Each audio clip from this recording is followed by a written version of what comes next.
Muy buenas perfecto. noches. Partimos un nuevo jueves con la tertulia, con la presencia de los panelistas permanentemente acostumbrados, Sergio Demetrio, está Carlos Corc, está Pato Holguín y el quien habla, Juan Augusto Salgado. Y esta vez estamos aquí para presentarles una charla acerca de la economía internacional por el economista nuestro y miembro de la tertulia, Tomás Lomaquín. Tomás es un profesional de dilatada experiencia y vamos a partir primero que nos explique un poco su pedigrí y para partir con la charla de este jueves. Cristian Lomaquín, adelante, toma el micrófono y preséntate para que podamos empezar a trabajar en esta sesión de las tertulias. Ya, aquí me presento, pero primero que nada, ¿me escuchan bien o no? Perfectamente. Ya. Sí, se escucha muy bien. Bueno, yo soy una persona que tuve la fortuna de estudiar economía cuando la economía era interesante, hace hace ya mucho tiempo, ya estoy hablando de los años 70. ¿M? Y me tocó una escuela de excepción, que era la Universidad Católica en esa época, donde conocí a muchas personas que después se hicieron famosas. ¿Ah? Por ejemplo, uno de los que conocí fue a Sebastián Piñera, que en paz descanse, pero que en esa época era un joven de 26 años. ¿M? Conocí también a su hermano José, al Polo, al otro hermano, al Polo conocí también a Miguel Cast, a Pablo Barahona, a Sergio de Castro. Entonces, en realidad me tocó una época particularmente creativa de esa escuela y después estuve 2 años en un grupo económico emergente que se llamaba el Grupo Cruzat. ¿M? De ese podemos hablar en otra clase o en otra sesión Claro, porque porque en una hora no vamos a alcanzar. da para largo esa historia. Bueno, ¿Ya? Después, don José Piñera, que yo lo llamo así, don José, a pesar de que somos amigos, me llevó al Ministerio del Trabajo en la época en que se hizo la reforma previsional y se hizo las leyes laborales que son eternamente discutidas por el Partido Comunista. Las dos cosas.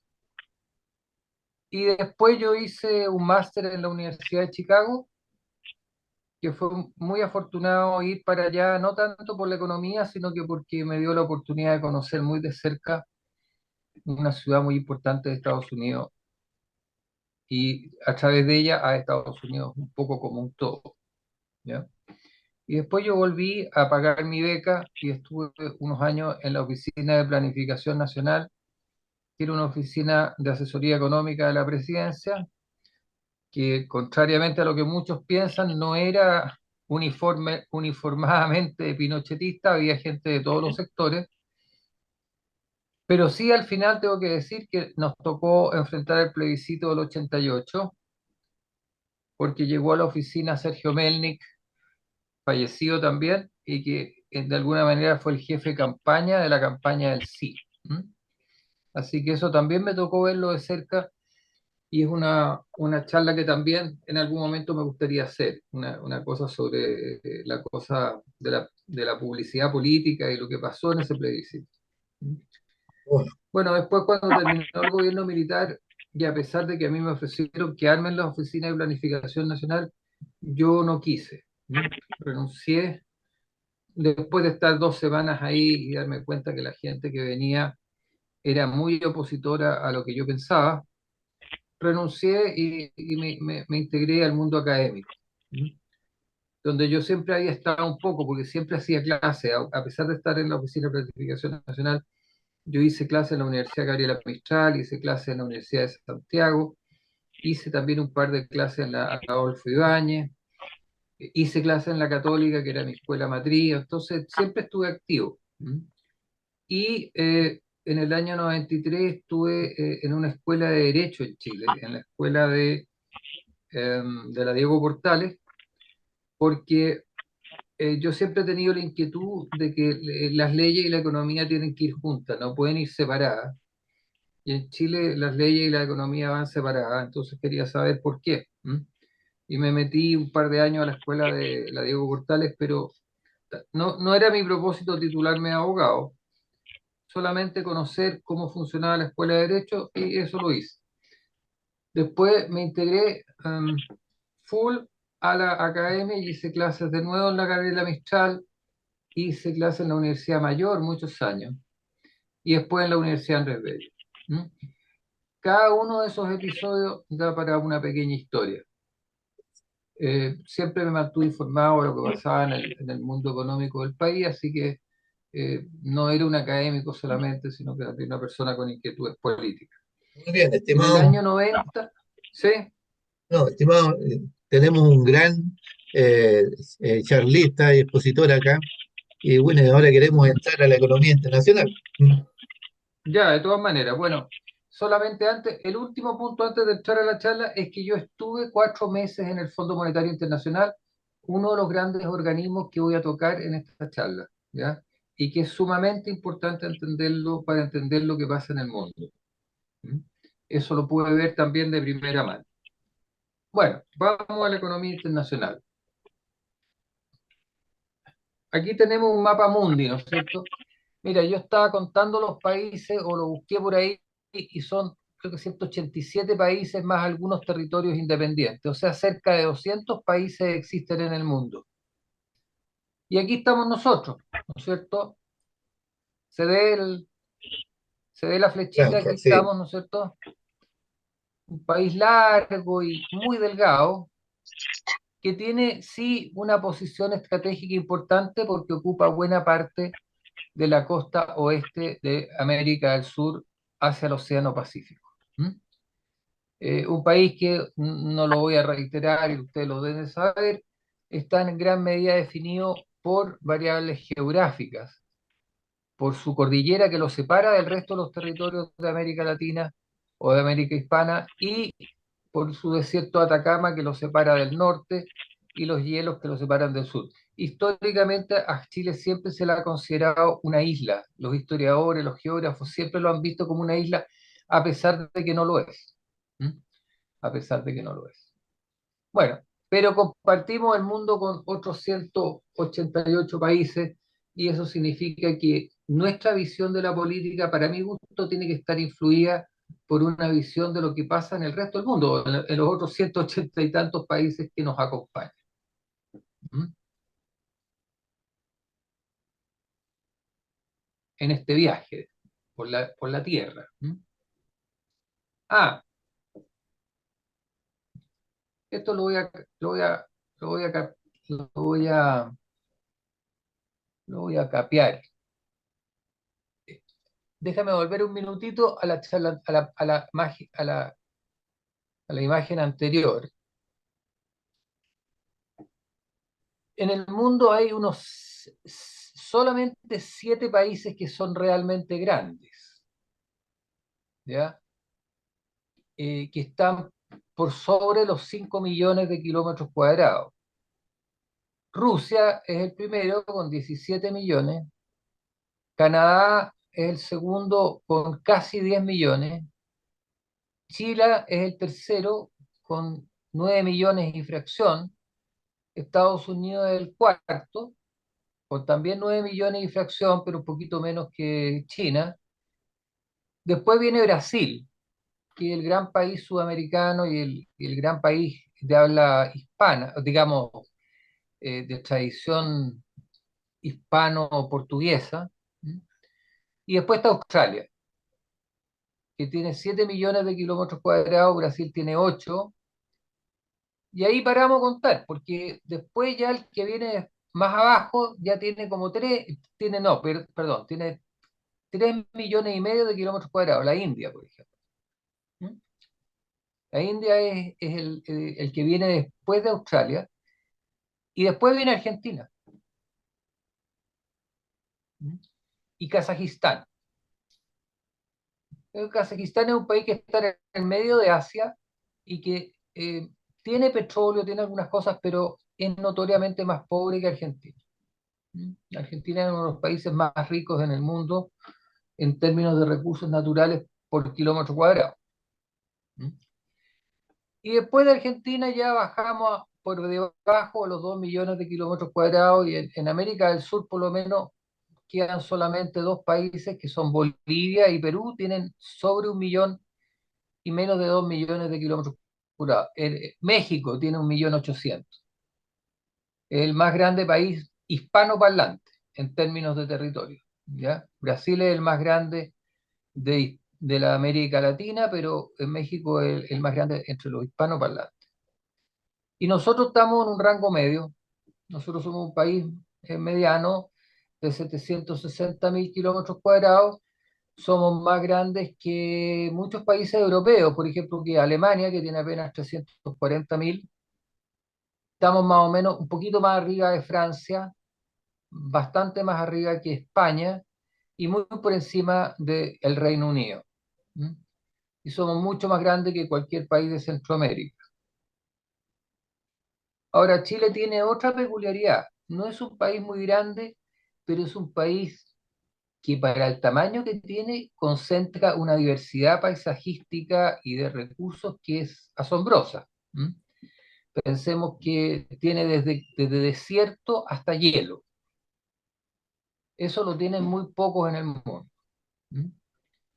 Tiene un mar riquísimo al frente, uno de los mejores, y esto comprobado por los oceanógrafos y los especialistas del área, uno de los mares más ricos en pesca en el planeta. No, no estamos hablando de América nomás, del planeta completo. Por eso es que el mar chileno siempre es muy codiciado y llegan flotas chinas y flotas rusas de escondidos a sacar pescados porque es un mar extraordinariamente rico. ¿Mm? Lo otro que Chile tiene, todos sabemos, una minería potente. ¿Mm? Tiene cobre en abundancia, es el primer productor nacional, mundial de cobre con 35% del mercado. Y si nos ponemos a escarbar un poco más, encontramos oro, encontramos plata también. ¿Mm?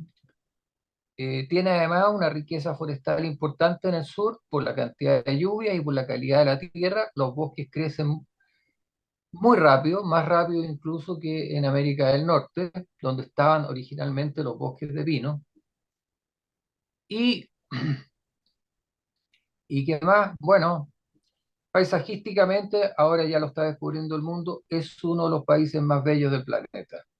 Ya he visto yo rankings en que Chile está entre los 10 países más bonitos del mundo.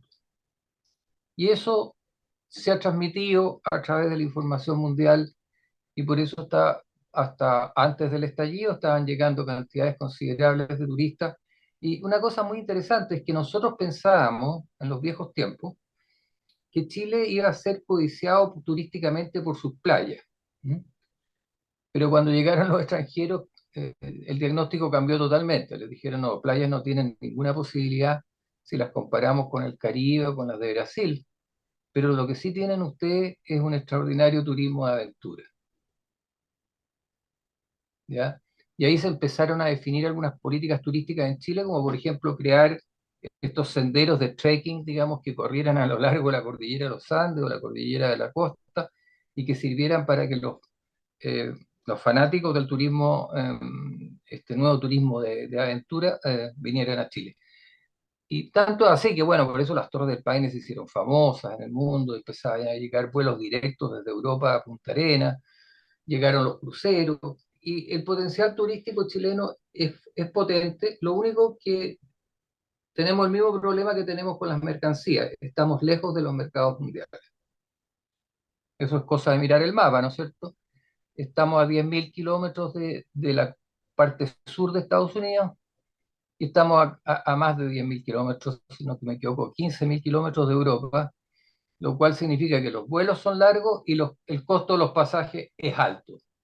Y aunque la gente crea que en el mundo rico va lo mismo, el puesto de los pasajes, la verdad es que no va lo mismo. A todo el mundo le importa cuánto va a pagar por un pasaje de avión. ¿Mm? Y claro, tenemos que competir, por ejemplo, con la realidad europea que tú en un vuelo de 1 hora o de media hora estás en un lugar distinto al que estabas y que es atractivo. En cambio, para llegar a Chile hay que volar 14 horas. o 15 horas. Eso nos afecta turísticamente.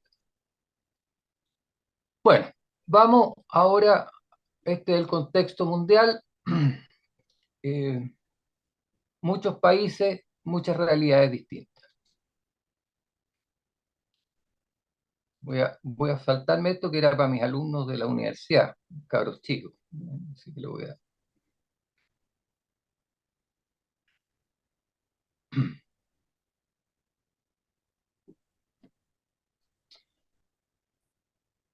Bueno, aquí me salió este cuadrito. Fíjate, a ver, lo que dice, perdón, se me olvidó atrás, ahí. Aquí yo tengo un cuadro en que aparecen dos tasas de interés. La tasa azul es la tasa de referencia del Banco Norteamericano Central, el Fed, Federal Reserve. Lo conocen también como Fed. Y la otra es la tasa de referencia del Banco Central Europeo. ¿Mm? Lo interesante de este dato es que muestra que las tasas se mueven más o menos parecido. Un gran descubrimiento de la economía global en el año 2000, por ahí, fue darse cuenta que el dinero con la Internet podía fluir en forma muy rápida. A veces apretando una tecla del computador tú podías trasladar dinero de un país a otro. Y eso lleva a que las economías se integren desde el punto de vista financiero. Porque si yo estoy en un país en que la tasa de interés es 10% y hay otro país donde la tasa de interés es 20%, yo puedo tomar un préstamo en el país de 10%, prestarlo en el de 20% y ganar plata con eso. Sin hacer nada. Es decir, por el mero arbitraje de un lado a otro. Y esa diferencia de tasas tiende a que todos estos capitales se muevan y las tasas se muevan juntas. Porque si no se mueven juntas, las platas empiezan a fluir hacia otro lado. Ese es un fenómeno de la economía global que hoy día está como muy incorporado en el análisis, que las tasas se mueven juntas. Y yo que escucho siempre un programa en la radio que se llama Buenas tardes Mercado, donde unos colegas míos hablan bastante informados y bien inteligentes sobre la economía chilena, ellos siempre te dicen, ¿qué va a pasar con la tasa de interés? Bueno, esperemos a lo que pasa con la Fed. ¿Qué es lo que va a decidir la Fed? Porque si la Fed la sube, nosotros también la tenemos que subir. Si la Fed la baja, nosotros la podemos bajar. Eso tiene que ver con este mundo que se creó, sobre todo a partir del Internet, de que las platas pueden moverse muy rápido. ¿Mm? En los años 70 no era así, era mucho más lento. Sigamos. Bueno, esta imagen de la Tierra la puse yo para mis clases, porque en el fondo es para decirle a ustedes, quizás no tengo que decírselo, pero a cabros más jóvenes, es que la Tierra es una sola y que nos guste o no, está integrada. O sea, nosotros somos una parte de la Tierra, pero las otras partes también existen. Y de hecho, cuando uno estudia clima, se nota más notoriamente, porque lo que pasa en un lado repercute en el otro, los vientos que vienen de acá llegan allá, que la alta presión aquí, que la otra se mueve para acá. Y también se nota en los terremotos y en los tsunamis y todo eso. Si hay un terremoto en Chile, puede haber un tsunami en Japón. ¿Mm? Y alguien podría decir aquí, ¿qué me importa Japón? Pero a los japoneses sí les importa si hay un terremoto en Chile, y a nosotros también nos importa cuando hay un terremoto en Japón porque puede haber un tsunami en Chile. ¿Mm? Entonces, es una realidad que el mundo está integrado y desde que las comunicaciones se han vuelto tan rápidas, está más integrado que nunca. ¿Mm?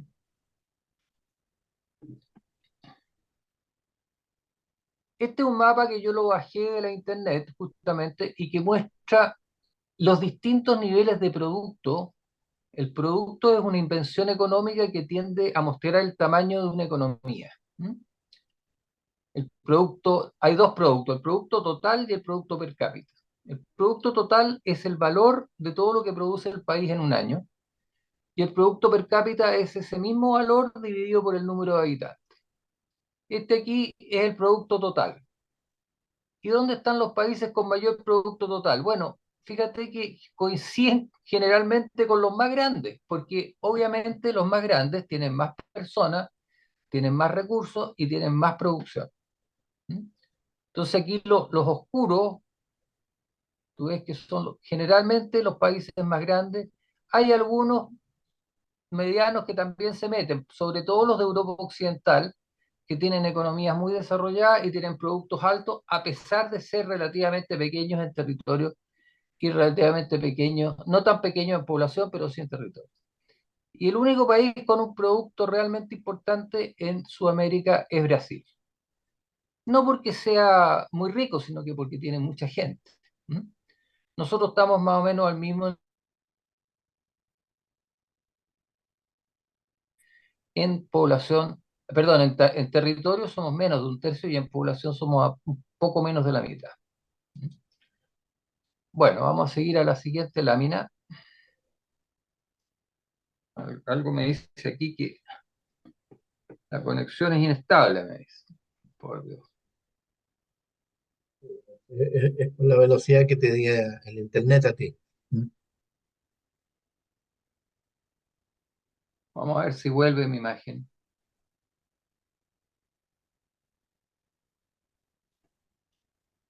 Ahí, ahí apareció. Aquí está el mismo mapa, pero en términos de per cápita. Esto es más interesante, sobre todo para los países no tan grandes, porque el per cápita es el total dividido por el número de habitantes. Y en este caso está corregido por una cosa que llaman PPP, que es una corrección por costo de vida. ¿Mm? Cosa que el per cápita sea comparable entre países de alto costo y los de menor costo. Y ahí tenemos, ¿no es cierto?, que nosotros estábamos en esa época, en el 2014, en un razonable entre los 20.000 y los 35.000, diría yo. ¿Mm? Estábamos junto con Argentina y junto con Uruguay. Paraguay y Bolivia estaban por debajo, Brasil también. Brasil nunca ha sido un país de un ingreso per cápita muy alto porque a pesar de que tiene mucho producto, tiene también muchos habitantes. Y su nivel de producto no alcanza para compensar el número de habitantes, es decir, no tiene un per cápita alto. Lo mismo China. China, que hoy día está convertida en la segunda potencia del mundo en total, no tiene un alto per cápita porque tiene tantos habitantes que lo divide entre mucha gente. El per cápita de China está por debajo del de Chile, ¿eh? No se les olvide eso. Nosotros en este momento, por persona, somos más ricos que Chile, ¿ya? Y la India, que es un país emergente que tiene cada vez más importancia, pero en el año 2014 tenía un per cápita bastante bajito, ¿ya? Y fíjate, toda África, que está en amarillo, el amarillo es menos de $2.000 al año, ¿ah? No es al mes, al año de per cápita.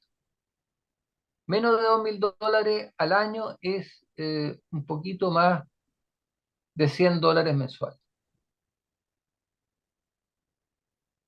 Muy poco. Por eso es que en África hay hambre. Es muy difícil vivir saludablemente con menos de $100 mensuales. ¿Mm? Tú necesitas al menos unos $500 mensuales para poder sobrevivir medianamente. Ojalá unos 1.000. Pero $1.000 mensuales significa $13.000 anuales o $12.000 anuales, que corregido por PVP tendrían que ser unos 15.000. Es decir, estos países que están en esta posición están sobreviviendo en forma relativamente holgada, pero todos los que están para abajo, no. Entonces, eso es una realidad del mundo moderno y sigue siendo así. África sigue siendo, como dicen por ahí, el continente de la esperanza. Es decir, el continente que alguna vez va a tener algo, pero que nunca tiene nada. Eso, eso es bien triste decirlo, pero así es.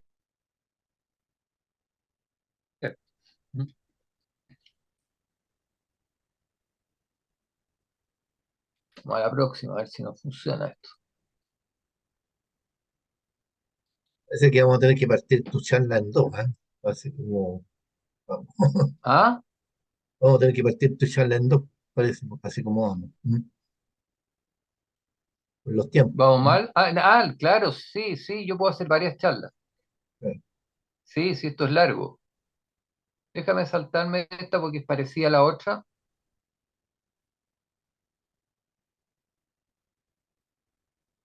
Lo que tiene esto, no dice, fíjate. Ya me la voy a saltar porque no logro ver el título de este gráfico, ¿ya? Vamos a ir a la próxima.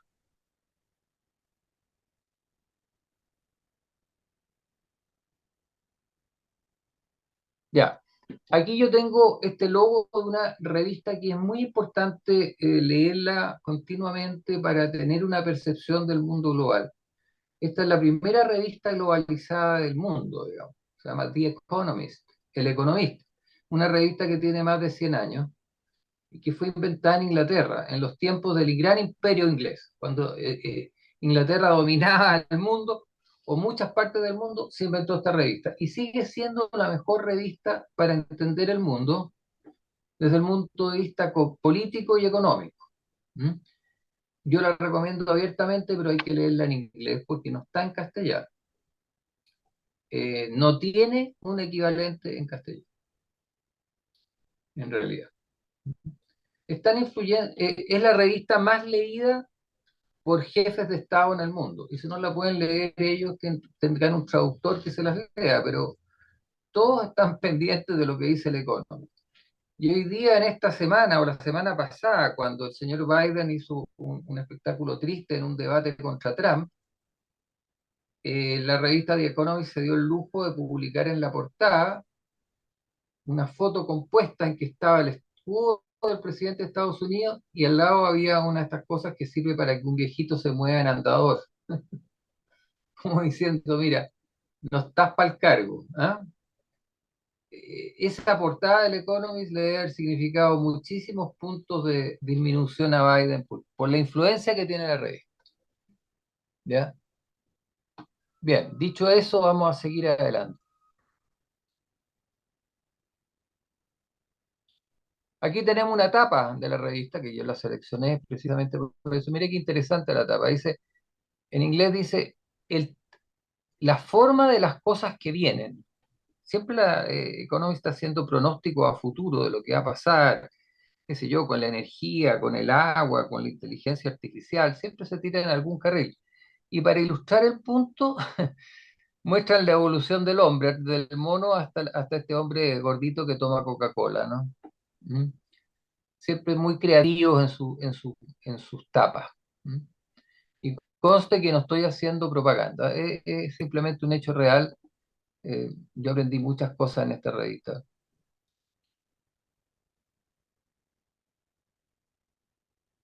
Déjame ir a la próxima. Ah, aquí tenemos una selección de los países por producto. ¿M? Los más, en este caso son, me parece que son 30. A ver, esto acá me tapa.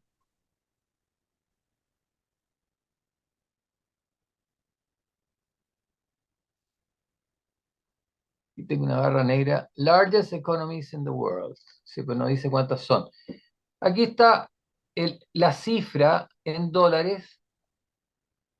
La T significa trillones, ¿ah? Que en el caso, en castellano son billones, son 26.859 millones de millones. ¿Mm?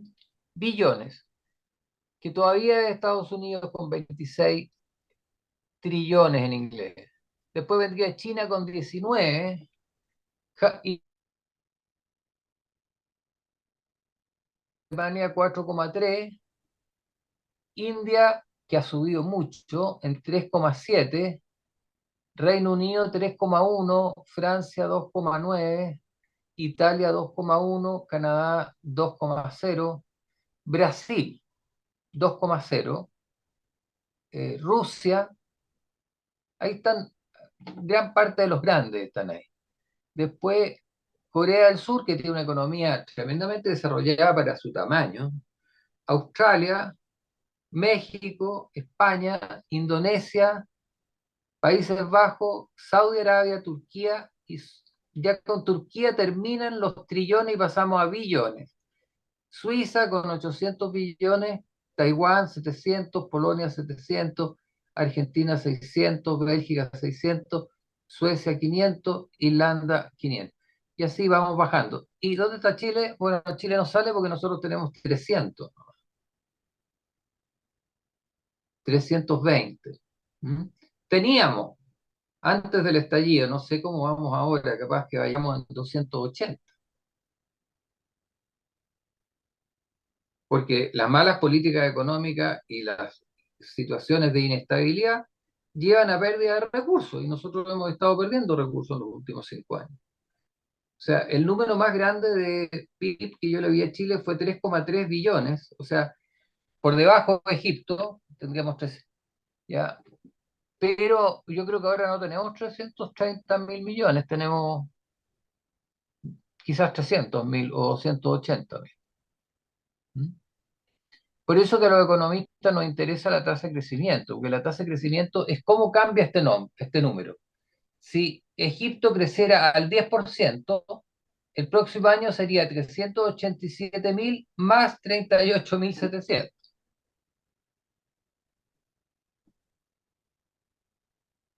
Eso es lo que llevó a China a la posición que tiene ahora, de 19 trillones. Si tú retrocedes 40 años atrás, China no estaba ni siquiera en este ranking. Quizá hubiera estado por ahí como está Egipto ahora. ¿Qué es lo que llevó a China a este lugar? Crecer 40 años por encima del 7%. 40 años seguidos. Impresionante. El fenómeno económico más importante de fines del siglo XX y de principios del siglo XXI es el crecimiento de China. Y ahora el crecimiento de India, que viene detrásito. Perdón, me voy a tomar un vasito aquí. De tinto, ¿Mm? de tinto. No, de Coca-Cola Light. Ah, Pues como, está como lo que dice la revista The Economist, de la última figura. sí, pues, Ah, con la silla de ruedas.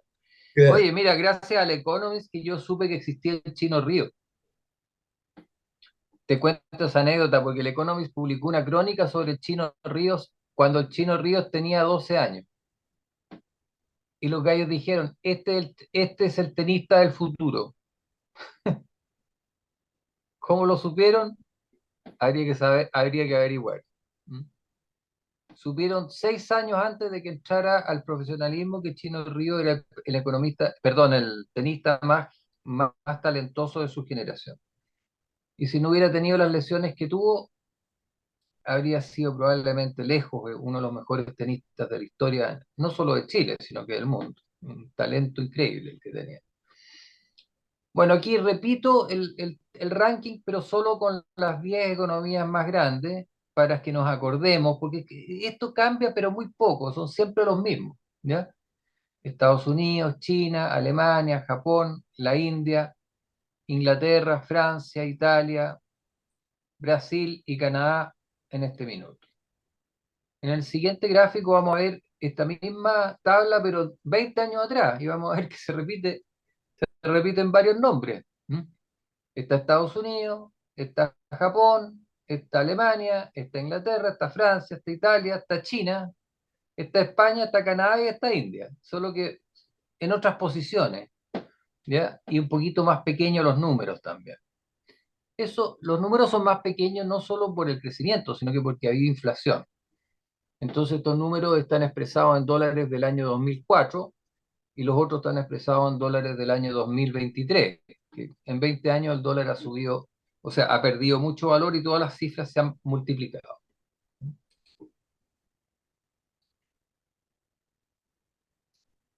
Vamos a la siguiente. Esta a mí me gusta mucho, esta, la usaba mucho en clase, esperemos que se descargue totalmente.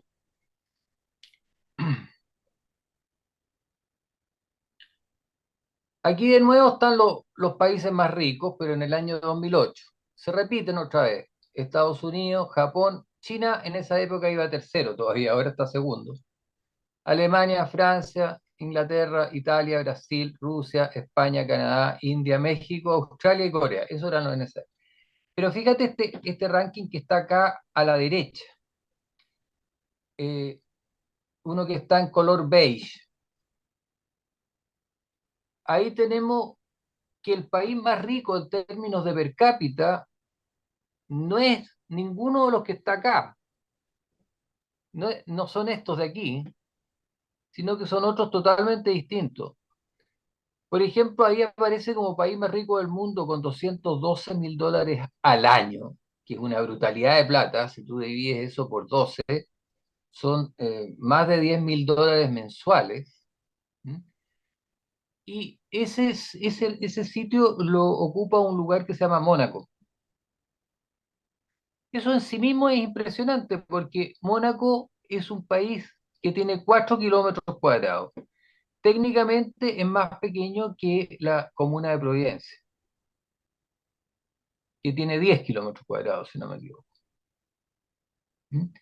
¿Cómo puede un país que tiene apenas 4 kilómetros cuadrados, que no tiene recursos naturales, que está sentado sobre una roca en el Mediterráneo y que evidentemente no es un lugar amplio, tener ese per cápita? Bueno, por negocios financieros.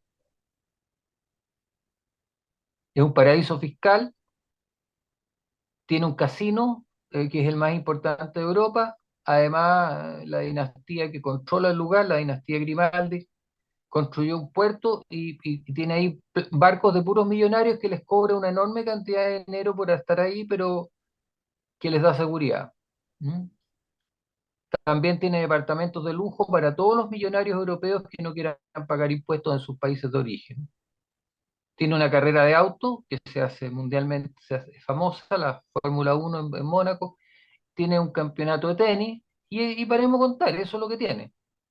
Pero si consideramos que también tiene una población de 40.000 habitantes, toda esa constelación de elementos da para que cada habitante saque $212.000 al año. Y yo calculé una vez que el sueldo promedio en dólares en Mónaco, por ejemplo, para el portero del casino de Mónaco podía ser unos 8 millones de pesos.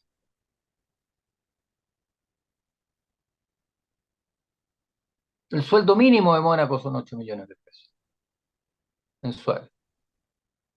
Brillante, brillante estrategia de la dinastía Grimaldi de haber hecho de un peñasco que no tiene ningún uso un lugar que es capaz de generar $212.000 al año. El segundo es otro paraíso tributario europeo, Liechtenstein, con $141.000 al año. En realidad, en esta lista de 15 países, hay solamente 5 países normales y todos los demás son o paraísos. Liechtenstein es paraíso tributario, Luxemburgo es paraíso tributario, Bermuda es paraíso tributario, Noruega es un país normal, pero con petróleo y extremadamente bien manejado en eficiencia. Es conocido por eso. Qatar es un paraíso petrolero, país petrolero. Suiza es parecido a Noruega, un país europeo extremadamente eficiente y dominador de negocios financieros como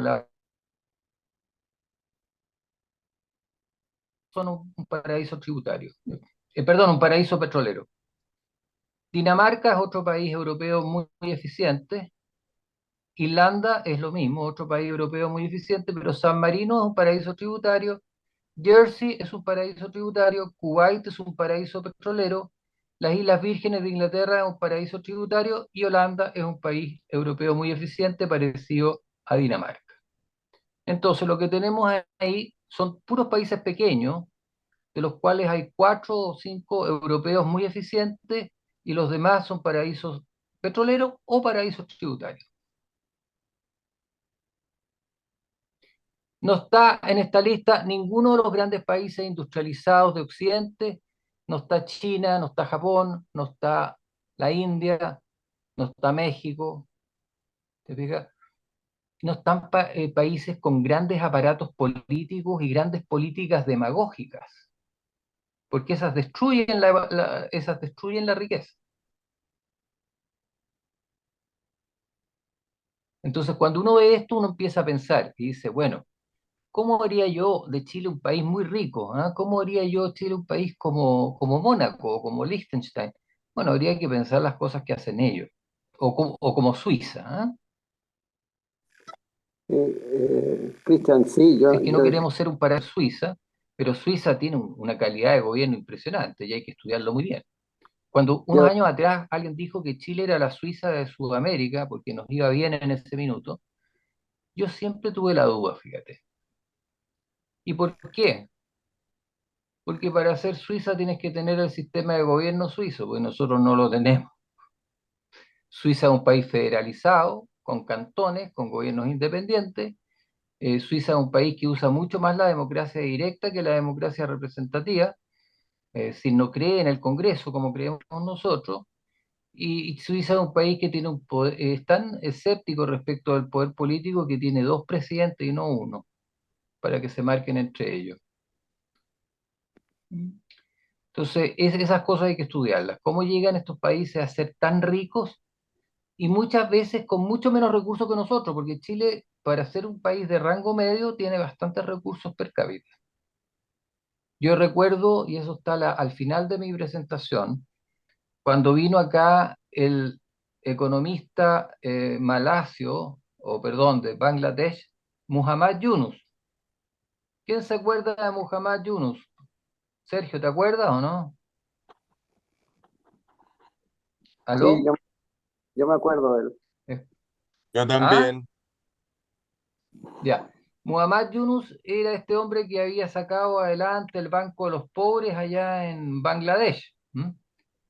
Y que él lo había inventado ese banco en la desesperación, porque veía que Bangladesh era tan pobre que no tenía otra alternativa que entregar crédito a personas muy humildes para que hicieran sus propios negocios. ¿M? ¿Y tú sabes lo que dijo Muhammad Yunus en Chile cuando lo invitó el Banco del Estado en una charla que dio? Dijo que Chile que no tenía ningún problema de pobreza, que tenía tantos recursos naturales por habitante que el problema de la pobreza en Chile era inexistente, que si él tuviera la posibilidad de administrar la economía chilena, acabaría con la pobreza en 2 años. ¿Y qué fue lo que hizo el grupo político que invitó a Yunus? Le pagó sus honorarios y lo mandó de vuelta para casa porque no querían escuchar ese mensaje. Ellos querían pensar de que Chile era un país muy pobre y que nunca podía salir de la pobreza. Y que se justificaba el gasto público y todas las cosas que ellos hacían. ¿Mm? La verdad que este es un país que tiene muchos recursos. Yo me eduqué acá en un colegio alemán y mis profesores alemanes siempre me decían, yo no sé, ¿qué se quejan los chilenos? Me decían. Como que no se dan cuenta de lo que tienen, me decían ellos. ¿Mm?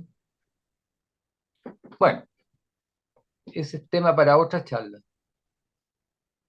Sigamos adelante. Arriba, en el gráfico de torta, a ver, déjame encontrar ahí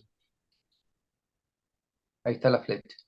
En este gráfico de torta aparece una cosa interesante, que es la división de la economía mundial en países, en porcentaje, ya no como producto geográfico bruto, sino que qué porcentaje tiene cada país. Y ahí aparece Estados Unidos con un 18,28% de la economía mundial. Esas cifras son del 2008. Ahora ha bajado un poquito al 16%, 17%. ¿Mm? Japón con un 6%, China en esa época con un 5%, hoy día yo diría que está por el 14%, Alemania tiene 4,87%, Francia tiene 3,81%, Reino Unido tiene 3,55% y todo el resto tiene el resto, digamos, que son un poquito más de 50%, 40 y tantos por ciento. ¿Cuánto tiene Chile de la economía mundial? 0,25%.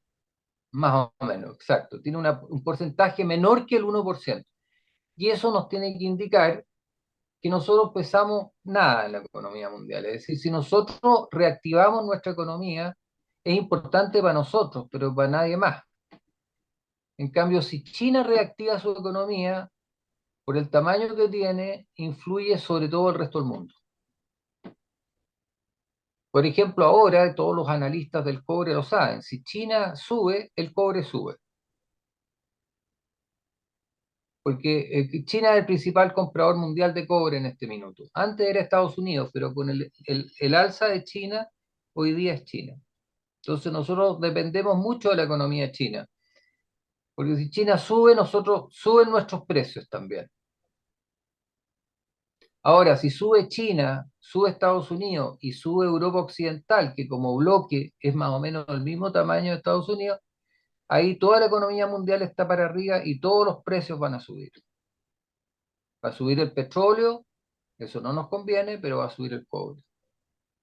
Y al final la economía chilena se mueve al ritmo de dos precios, el precio del cobre y el precio del petróleo. Cuando sube el cobre y no sube el petróleo, estamos bien. Cuando sube el cobre y sube el petróleo, habría que ver cuál sube más. Y cuando sube el petróleo y baja el cobre, estamos jodidos. Sea quien sea el ministro de Hacienda y sea quien sea el gobernante. Porque nuestros ingresos caen en términos absolutos.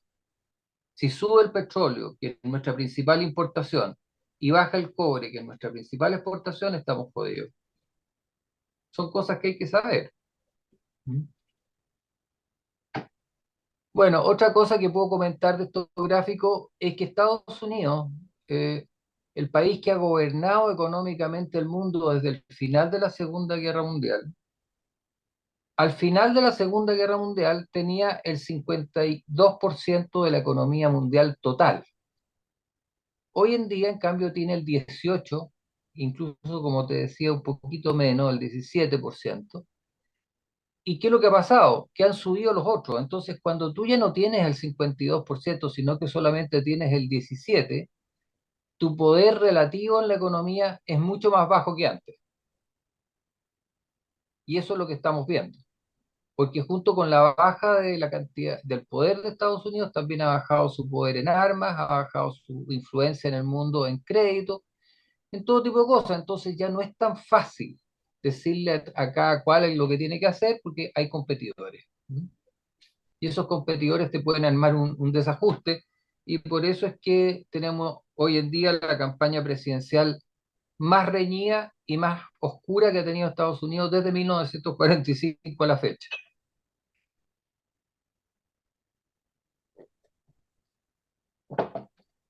¿Mm? Bueno, así que yo creo que la economía está detrás de todo, ¿ah? De eso me convencieron en la universidad y en realidad no he encontrado buenos motivos para cambiar de opinión.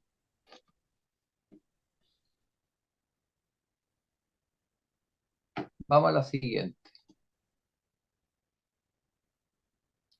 ¿Cómo estamos en hora, Juan Augusto?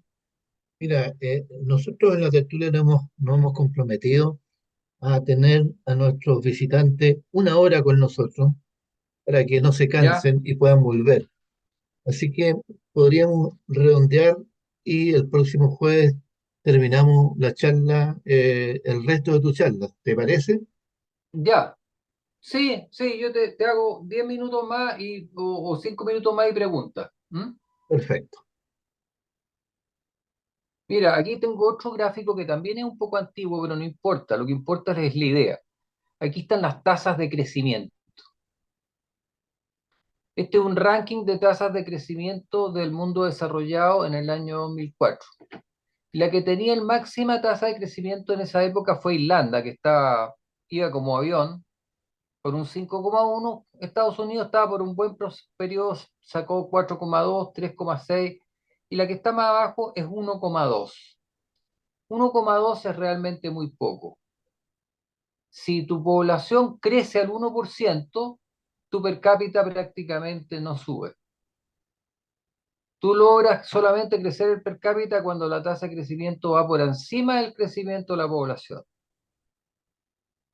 Y nosotros en Chile tenemos un proceso muy malo en el último tiempo, porque nuestro crecimiento se estancó después de Bachelet 2 y sus reformas tributarias, que las reformas tributarias, las alzas de impuestos inciden directamente en esto, pero además de eso tuvimos que recibir a 1,5 millones de inmigrantes. Entonces, ¿dónde está el per cápita chileno? ¿En cuánto está ahora? Yo no creo que sea el que era en el 2010, yo creo que está por debajo del 2010.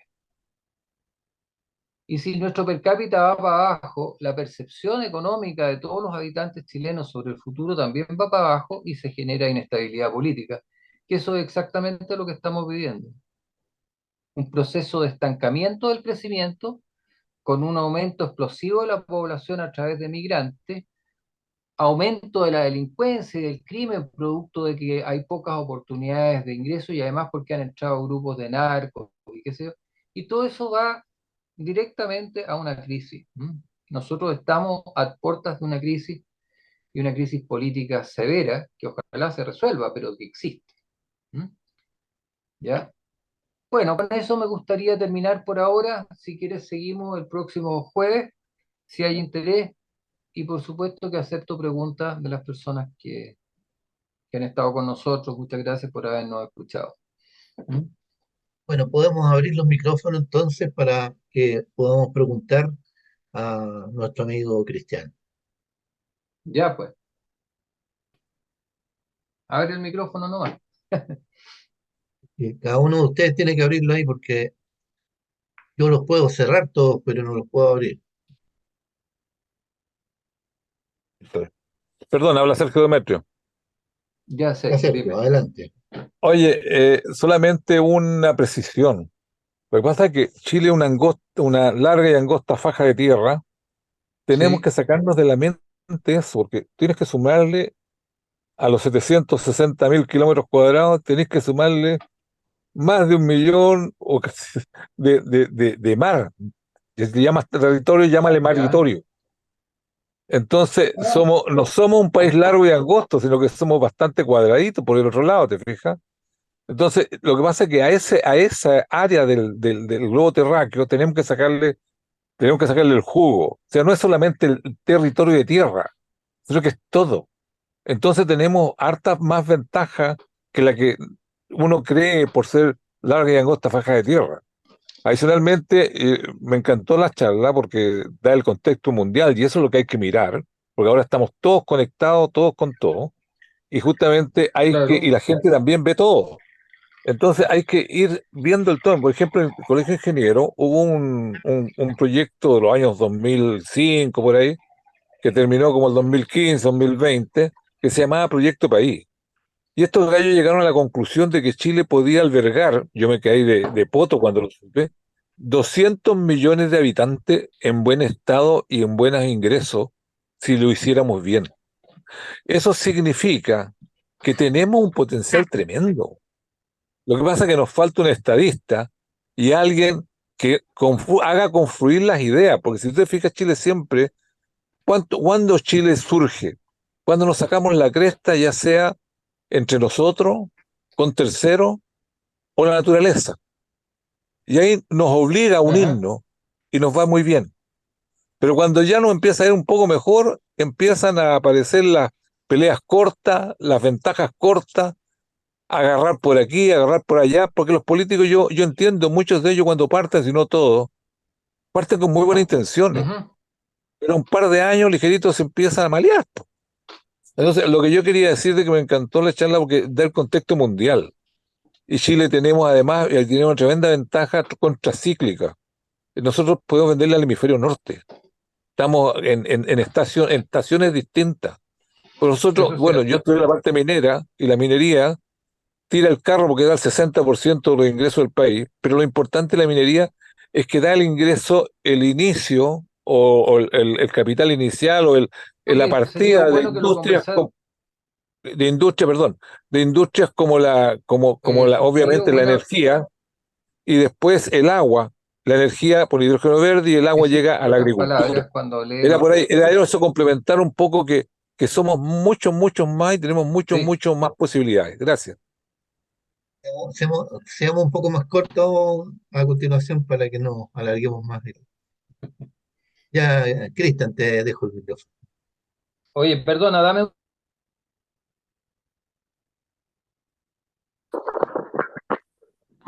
No entendí. A mí está que se me cae la energía. Ah, bueno, ¿alguna otra pregunta mientras? Mira, Parece que una, parece que se le acabó la batería.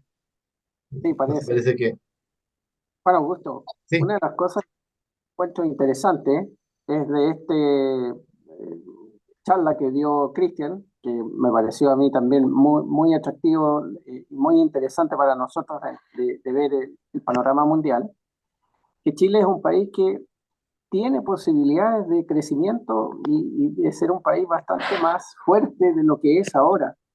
Pero me parece que la parte política es la que nos ha generado un gran problema. Si nosotros vemos que el gobierno militar Perdona, Sergio, aquí ya estoy de vuelta. Ya. Yo estoy de acuerdo con Sergio, yo creo que Chile tiene mucho más posibilidades de las que a veces vemos. Yo tengo mi idea de hace muchos años es que ojalá este país se federalizara.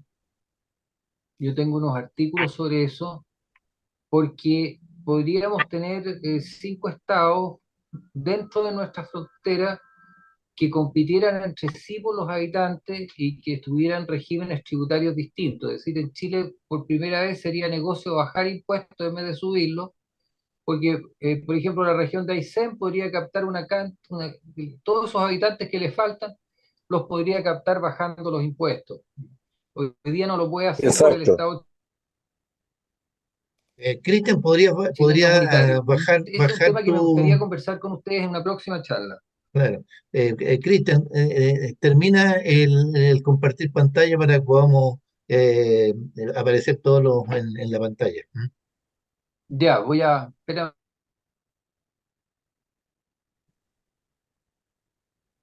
voy a deshacer.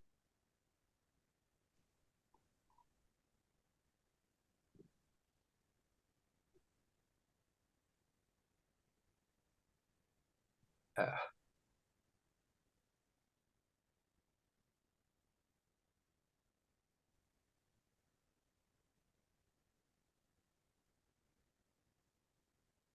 Que pega. Arriba hay un botoncito que dice eh, terminar, Salir, claro, salir de pantalla. salir de compartir pantalla. Estoy primero cerrando la presentación en formato normal. Un poquito. Bueno, pero conversemos mientras tanto la cierro. Sí. Claro, bueno, mira, entonces, oye, y yo agradezco la visita de nuestro amigo Berrío y espero que nos acompañe de aquí para adelante. Podemos tratar de hacer charlas de lo más interesante. Y bueno, y usted, don Eduardo, también tiene capacidad de hablar de algún tema importante, una persona que yo reconozco con mucho talento. ¿No? Así que lo felicitamos su visita y espero que se quede. ¿No? ¿Qué estás diciendo, Juan Augusto? ¿Estás despidiéndonos? No, acá tenemos nosotros de visita a mi amigo Eduardo Berrío, que no nos había visitado antes, llegó por las invitaciones que yo hice. Y entonces, pero es una persona, pero es que extremadamente interesante y con altos conocimientos, así que podría perfectamente apoyarnos aquí en la tertulia a hacer más charlas como esta y poder seguir haciendo eh, interesante el hecho de la defensa de la libertad, de la defensa de la propiedad y de la familia. Así que los saludo especialmente, no habíamos podido porque estábamos en la charla.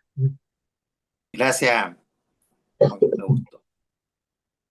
oye, desde el gobierno militar del año 1982, 84, hasta el término del gobierno, el primer gobierno de Piñera, el país tuvo crecimiento bastante interesante.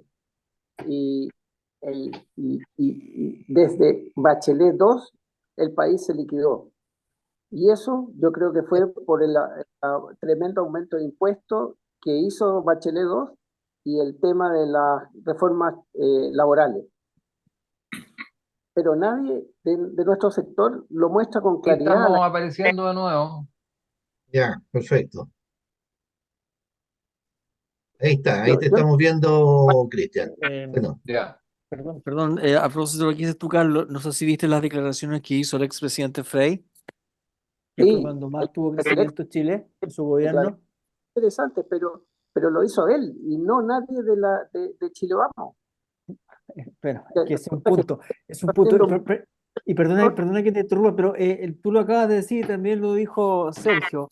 Uno de los grandes problemas que tenemos hoy día en Chile es el sistema político. Yo creo que hay que considerar ya el punto de que muchos de los políticos que tenemos hoy día no dan el ancho.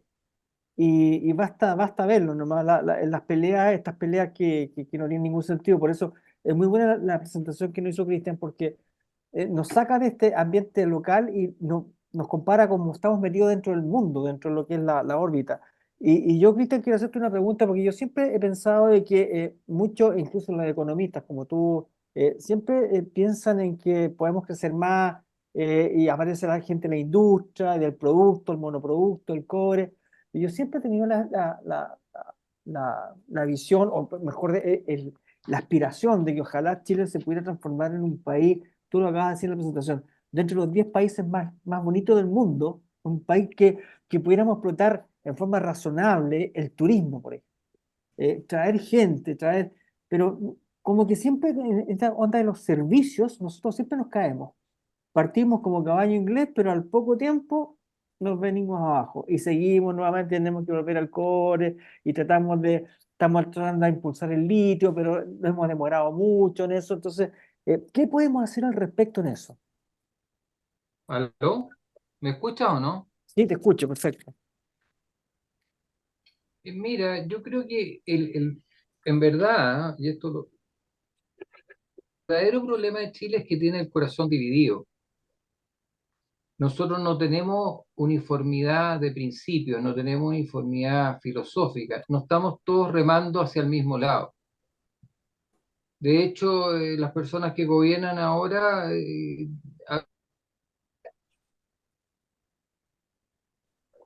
se le va la batería a Cristian, Juan Augusto. no tengo cómo ayudarlo de aquí. Se nos va. Se nos va. Eh,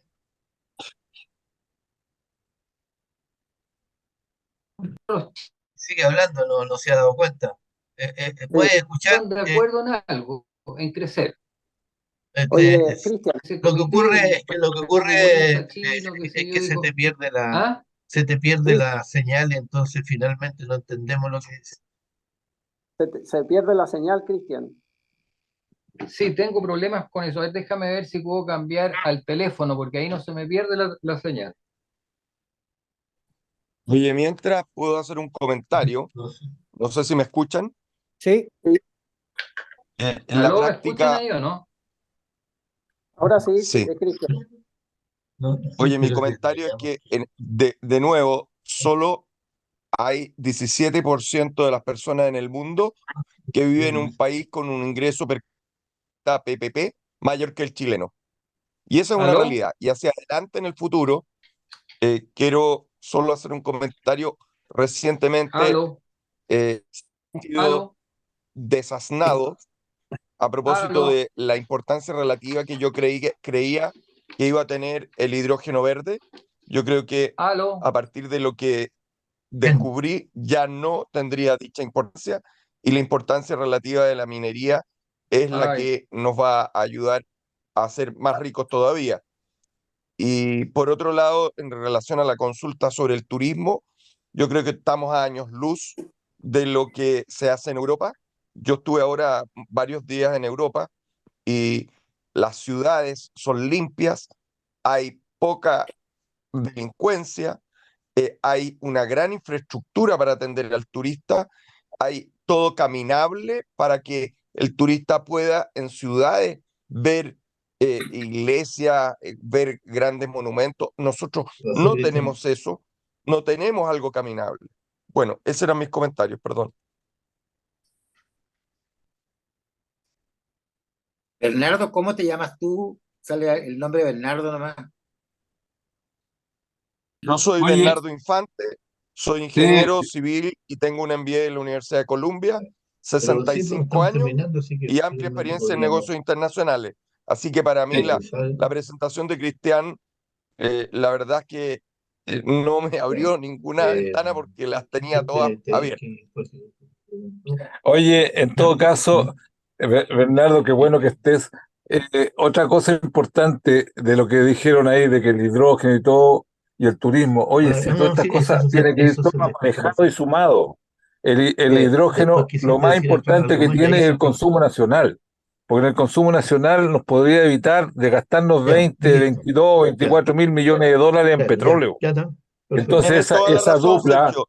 ¿Por qué? ¿Por qué? esa dupla Tienes que toda la habla, razón, Sergio, Ah, pero no ya como está, para cómo no. Muy exportar bien. energía como yo Estamos, tenía en mi estamos. mente, ¿te fijas? Te mandé un artículo, no sé si lo leíste, ¿lo Bueno, Cristian me escuchaste? dice que tiene problemas con su equipo, que espera repararlo para el próximo jueves, que agradece a perfecto. todos los que han visitado y que han estado en la charla con él, y espera continuar con la segunda parte de la charla el próximo jueves y que ojalá vuelvan a estar en este Zoom. Ahí vamos a estar, Y como, yo como agregaría soldado que palo. nosotros nos transformemos en invitadores de las personas conocidas para que este Zoom vaya tomando más, que este Zoom tiene dos partes, digamos. La parte de los que estamos aquí, que somos como una especie de panel, escuchando y preguntándole al que está como expositor, pero además estamos grabando esta charla para que los demás, a través de la plataforma de YouTube, puedan ver esta charla una y otra vez. Y por lo tanto, así de esa manera esperamos que vaya creciendo los visitantes de la tertulia y puedan vernos o por directamente en el Zoom o finalmente a través de la cuenta de YouTube de la tertulia. Es un Con poco Augusto, lo que que, que- le puedo contar, con digamos, Augusto antes quería, de dar por terminar la tertulia, Perdón, digamos. con Bernardo, y Augusto, hablar. hay algo ¿Alguien más interesante de quería lo que decir está algo diciendo para Sergio. la Juan Augusto, despedida? Yo hice un, ponte los audífonos, Juan. yo hice un comentario a Bueno, propósito entonces de que estaríamos, el hidrógeno a lo verde mejor no me no escuchan va por a ser la mensaje. panacea que yo tenía en mi mente, por cuanto el hidrógeno verde, en realidad no dije el motivo, pero uno de los motivos es que requiere de un volumen excesivo y por lo tanto no es factible, por ejemplo, exportar hidrógeno verde al exterior. Pero lo que dice Sergio es muy relevante, es decir, para lo que es sustitución de importaciones de energía, que es el lo más importante que nosotros importamos son los combustibles, digamos el petróleo, en la práctica eso sí puede ser relevante para Chile, pero no como para un negocio de exportación, es decir, sí para un negocio de sustitución de importaciones. Pero yo sigo con mi mente clara de que Chile de aquí a entre el 2040 y el 2050, ese guarismo que yo dije que solo había 17% de las personas del mundo que viven en un país más rico, yo planteo de que esa cifra va a ser de 5%, es decir, Chile se va a enriquecer muchísimo. El gran desafío que tenemos, sin duda, parte por el tema del manejo político que tenemos, por un lado, y tener mejor gestión de, ¿no es cierto?, porque a la larga, y un número dos, como fundamental, el tema de la educación, el nivel, calidad de la educación que hay en Chile se ha deteriorado muchísimo y es raro que eso haya ocurrido porque en la práctica, cuando yo era pequeño, hace 40 y tantos años, el acceso a la educación era muy elitista, en cambio hoy día no lo es, producto de Internet. Es decir, hoy día un muchacho en Conbarbalá puede adquirir conocimientos a través de Internet que lo hacen superar incluso a aquella educación que se administra en un colegio privado de alto nivel en Santiago. Eso era mi comentario.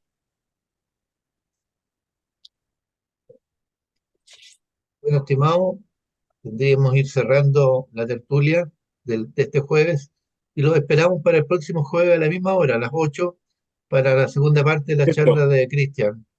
Mientras tanto, los invito a ir buscando algunos otros temas que pudiéramos presentar para que sigamos en esta línea bastante tiempo más.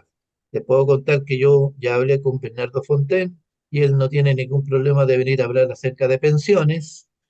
Eh, También hablé con Rodrigo Ahumada, que nos puede venir a hablar acerca de los principios que nosotros defendemos. eh, Eso. claro, y también historiador y filósofo muy especializado, y fue el que preparó a todos nuestros parlamentarios jóvenes de aquella época, desde Sebastián Piñera, Espina, bueno, y podemos pasar por varios, la Cátedra Real, e incluso a la siguiente generación, porque cuando yo lo planteé, la Andrea Valladares dijo que ella también había estado en otros cursos de maestro. Así que también él está dispuesto a dar algunas charlas y hablar acerca de esto. Ok. Lo que necesitamos es que esto se viralice, que la gente nos siga. ¿M? Así Juan, que, ¿m? Hay que ir sembrando, Juan Augusto, de a poquito, sembrando, vamos haciendo camino. Juan, Así es. ¿puedes parar la grabación un poquito? Ya, ¿No grabar espérate. esta parte? Bueno, vamos a parar la grabación. En este minuto terminamos la grabación. Entonces.